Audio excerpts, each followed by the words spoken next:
Welcome back to another episode of Not So Radical. I'm your host, Peter, and today we're going to be talking about Trump's second impeachment, first impeachment trial, but second day of it.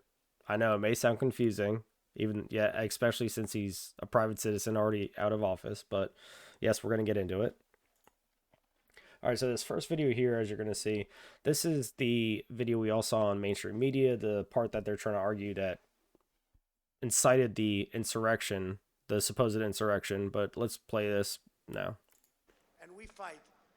We fight like hell. And if you don't fight like hell, you're not going to have a country anymore. Fight like hell, and if you don't fight like hell, you won't have a country anymore. Now, I want to point out that people were already gathering at the Capitol building while his speech was going on. But he said, fight like hell, and if you don't fight like hell, you won't have a country anymore. Now, I'd say people standing for their right to protest, freedom of speech, as long as it isn't inciting violence. But let's hear what he also said later on in his speech, too. I know that everyone here will soon be marching over to the Capitol building to peacefully and patriotically make your voices heard. Whoa. Peacefully and patriotically. That sounds pretty peaceful, not violent, not insinuating an insurrection in any way, but yeah, I'm just a little confused. We'll keep listening for a second. Heard today, we will see whether Republicans stand strong for integrity of our elections.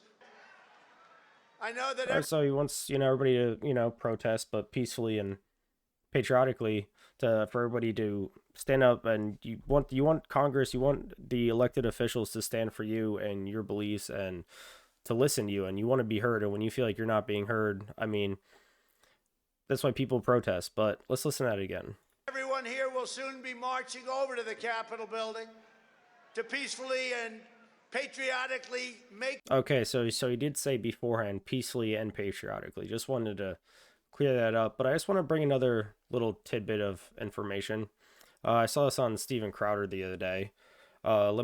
It's about the timing between when the actual riot started, or the siege or breach, whatever you want to call it, or people walking past police or being escorted, however you want to define it, however you saw it. That's what the determination between when his speech ended and when the rioting actually started. Violence. That being said, if you look at the timeline, this is something else that we did the math. When his speech ended versus when the actual actions of violence occurred on the state capitol, Tokunawa, you were telling me, yeah, you have Washington. Yeah, so on the 6th, Donald Trump's speech ended at 1:10 p.m. Eastern, and then the rioting began at 1:11 p.m. 1:11 p.m. 1:11. So we found that that's 1.8 miles away. It's 1.8 miles away. So assuming that Donald Trump even said, look, burn it down, the 5th of November, remember, assuming that he even said...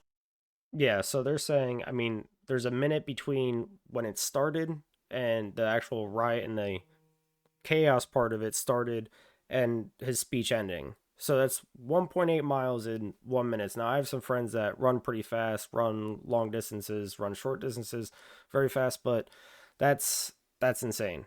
That'd be insane for everybody to get over there right as the speech ended and start rioting 1 minute after his speech. Little coincidental, if you ask me. That, they would have had to run 1.8 miles. 1.8 miles in 1 minute, and the world record is like 3 minutes and 43 seconds. For 1 mile. Super fast. Okay, 1 mile world record, 3 minutes, 43 seconds. And they had 1.8 miles for 1 minute. Yeah, for 1 mile. For 1 mile. Yeah. And so, because the guy with the walrus mustache at Mythbusters isn't interested in doing his job anymore, we've just... All right, now I just want to, before I continue to the last part of this video, I just want to bring to light, and please comment, let me know if up to this point in the video, how do you see it? Do you still see it as he incited an insurrection? Do you still see it, or no, he did not? Or I want to know your viewpoint as of now in the video. But let's move on to this next section, and that's everything about Donald Trump right there. Now let's move over to the other side of the board, because I mean, nowadays, hey, we're all supposed to be about equality, fairness. So if you believe, yes, he's guilty or no he's guilty, please let me know. But you're going to combine both answers at the end of this video. Now this is I believe Maxine Waters. Let's scroll down to this because it's a little obviously red state. It's a more biased Republican side of things, or conservative, but politicians inciting riots. Let's go to this little compilation video he has here. I just don't even know why there aren't uprisings all over the country, and maybe there will be. People need to start taking to the streets. This is a dictator. You know, there needs to be unrest in the streets for as long as there's unrest in our lives. Enemies of the state. Show me where it says that protests are supposed to be polite and peaceful.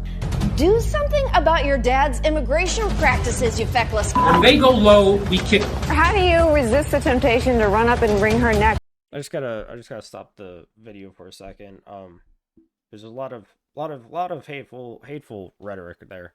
Some could say some of that could incite violence, but I just want to point out again, hey, if Trump is guilty of inciting an insurrection, he should be fully punished.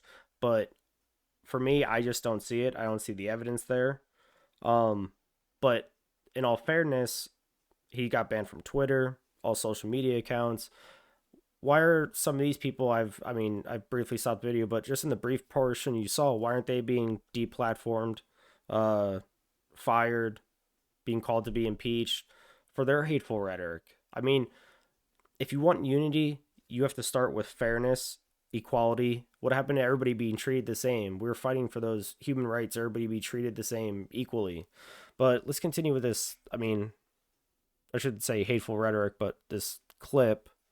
The biggest terror threat in this country is white men, most of them radicalized up to the right. I thought he should have punched him in the face. So even if Now, I mean, I understand I am white, but you're telling me that mostly white men, some radicalized, I mean, that I'm the biggest terroristic threat to the United States? That sounds pretty fucking racist to me.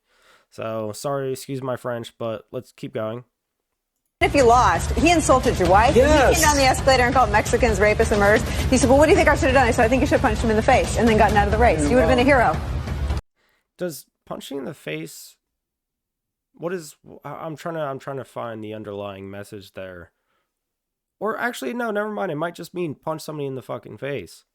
I'd like to punch him in the face. I said if we were in high school, I'd take him behind the gym and beat the hell out of him. Punch! Oh, Joe Biden said you'd take him behind the gym and beat him up. I mean, come on. I mean, where is the fairness? Why aren't they being deplatformed? Why aren't they in the process of being impeached themselves? I mean, look at this hateful rhetoric we've endured for the past 4 years because they just dislike Trump and they dislike his policies. Punch some people in the face. When was the last time an actor assassinated a president? They're still going to have. Wow. Now just blatantly saying assassinating a president. I mean, if that isn't hateful rhetoric, if that isn't an incitement to inciting violence, if that isn't, that's insane. That's insane. Have to go out and put a bullet in Donald Trump, and that's a fact. Look as his character is stabbed to death. Where is John Wilkes Booth when you need him? All right. I think that's enough. I think the message got across, but if you have a problem and you disagree, or I mean, if you have a problem with the first portion of this video and you think Donald Trump should still be impeached, then you should also be on board with everybody that's been displayed in this little compilation video right here of everybody and their hateful rhetoric. They should be deplatformed, taken off Twitter, should be fired from their jobs, impeached if they're in some form of government, whatever process that is. But I just want fairness and equality, but I'm just not seeing it anymore, and it's disappointing. But please let me know if you agreed with the first half. What were your thoughts on the first half? Where were you at? Yes, no, he should be convicted. And then let me know where you are at the end. And I mean, if you disagree or agree, I mean, please share your reasoning. And if I missed anything, please point it out. But that's it for this video today. Please don't forget to comment and subscribe. Apparently YouTube's algorithm or whatever, if you don't liking and subscribing doesn't do so much anymore. It's more about the comments, but until then, let's try to hit 20 subscribers a weekend. That'd be cool. That'd be neat. But until then, have a nice rest of your week. Don't forget to buy Dogecoin.